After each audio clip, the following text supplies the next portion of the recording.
The Queen's apartment at Versailles consisted of several rooms: the bedchamber, the noble's room, the antechamber, the guard room, and the private cabinets. The apartment overlooks the midi parterre and mirrors the king's apartment. When the king's apartment was abandoned at the end of Louis XIV's reign, the queens continued to occupy the queen's apartment. The most prominent room in the queen's apartment is the Queens Bedchamber, as it is where the queen spent most of her time. Here she slept, often joined by the king, and in the morning she received guests during and after her toilette, which was a courtly affair controlled by strict etiquette. The bedchamber was designed for Louis XIV's Queen Maria Theresa. 3 queens called this room theirs: Maria Theresa of Spain, Marie Leschenska, and Marie Antoinette. After the death of Maria Theresa in 1683, 2 dauphines successively occupied the room: Marie Christine of Bavaria and Marie Adelaide of Savoy. The decor was retained for Marie Antoinette, with only the furniture and fireplace being upgraded. The partitions on the ceiling date back to Marie Theresa, while the grayscale paintings of Boucher and the wood paneling were added for Marie Leschenska. Marie Antoinette added paintings of her mother, Empress Maria Theresa, and her brother, Emperor Joseph II, and the jewelry cabinet, commissioned to Schwartfeger, placed in the alcove to the left of the bed. The noble's room is where the queen received ambassadors. Queen Marie Leschenska held formal audiences here, as well as her circle, the name given to the time spent in orderly conversation by the ladies of the court. Marie Antoinette was little fond of the Louis XIV style of the room, and entrusted her architect, Richard Meek, with completely redecorating it, with the exception of the ceiling, which was kept. The walls were covered with apple-green damask and bordered with a gold-wide stripe. New, extremely modern and refined furniture was delivered. Cloisonnel, the queen's favorite cabinet-maker, abandoned the customary marquetry in favor of large panels of mahogany when making the majestic commodes and corner cupboards for the room. The gilded bronze decoration and the small tables in blue Turkin marble matched the decoration on the new fireplace. Traditionally, public meals at the royal table taken by the king and royal family were held in the queen's antechamber. Only members of the royal family were allowed to dine, while those holding important positions sat in front of them on stools, and the other ladies and people whose rank granted them entry or who were admitted by the ushers stood around them. Louis XIV strictly adhered to this ceremonial performance almost every evening, whereas Louis XV preferred private dinners, while Louis XVI and Marie Antoinette only ate at the royal table once a week. One account at the time reported that the king ate heartily, but the queen didn't even remove her gloves or unfold her napkin, which was a great mistake.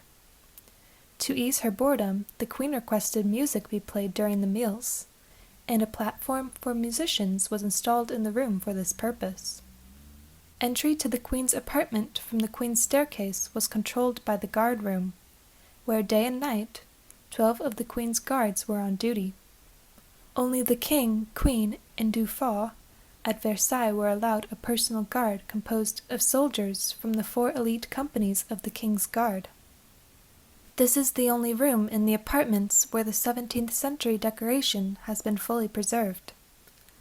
Since the queen never spent time here, there was no need to modernize it.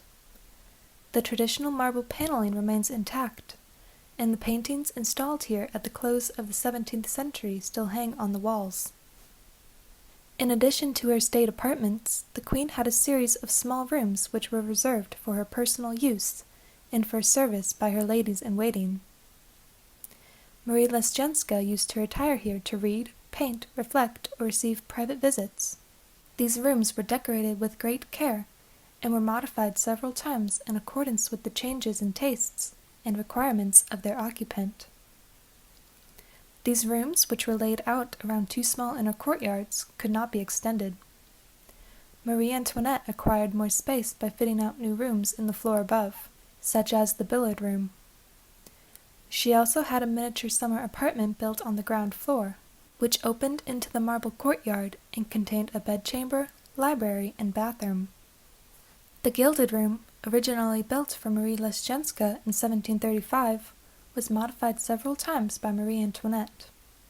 The last series of changes carried out for the Queen by Richard Meek reflects the room's current appearance. Instead of the silks previously hanging in the room, Meek proposed a more contemporary look of wood paneling made by the Rousseau brothers with decoration from antiquity. Most of the art objects currently in the room once belonged to the Queen, including one of Raisonnier's finest creations, the commode, and the Chinese-style Sevres vases on top of it that came from her apartment in Saint-Cloud. The unusual form of the méridienne room, with its irregular walls, allowed servants to pass from the large chamber to the other rooms without disturbing the Queen, as she often came here to rest at midday. The definitive wooden paneling decoration was added in 1781 after Marie Antoinette had finally given birth to an heir. The motifs were carved by the Rousseau brothers and are repeated in the bronze work by Gautier on the glazed doors. The allegorical references celebrate the young prince and the royal couple, symbolized by the eagle of Jupiter for the king and the peacock of Juno for the queen, and the couple's love, symbolized by garlands of roses, bows, and arrows.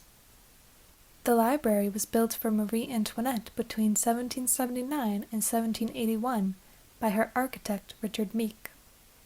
It was filled with cupboards with glass doors, whose shelves could be adjusted in height easily thanks to the ingenious rack and pinion system. Marie Antoinette had a large collection of books which were moved to Paris during the Revolution and are now currently conserved in the Bibliothèque Nationale de France. With the growth of Marie Antoinette's book collection, the library soon required an extension, which was built in the adjoining room in 1783. One of the Queen's rooms located on the second floor was the Billet Room, which was elaborately decorated in silk furnishings and sofas delivered by Jacob, a French cabinet maker. The Queen's private apartments are one of the most precious parts of the Palace of Versailles. As far as courtly etiquette at Versailles permitted the Queen of France, it was a privileged setting for private life. The decoration was largely updated for Marie Antoinette according to the fashion of the time. The rooms are located alongside the Hall of Mirrors, between the Queen's bedchamber and the bullseye antechamber. Due to their close proximity to the bedchamber, they were assigned to the Queen's service. It was in these spaces that the Queen could simply be a woman.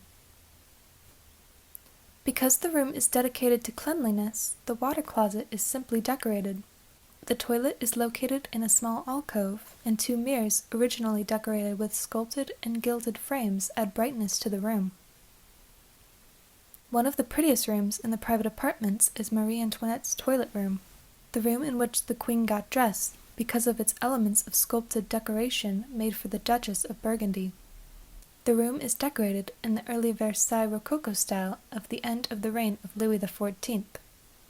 It was originally gilded to highlight the delicacy of its decoration. The following room contains one of the oldest elements of decoration in the palace, a coffer ceiling dating back to before 1683. It is all that remains of Maria Theresa's private apartments. It marks the end of the Queen's private apartments and the start of the King's.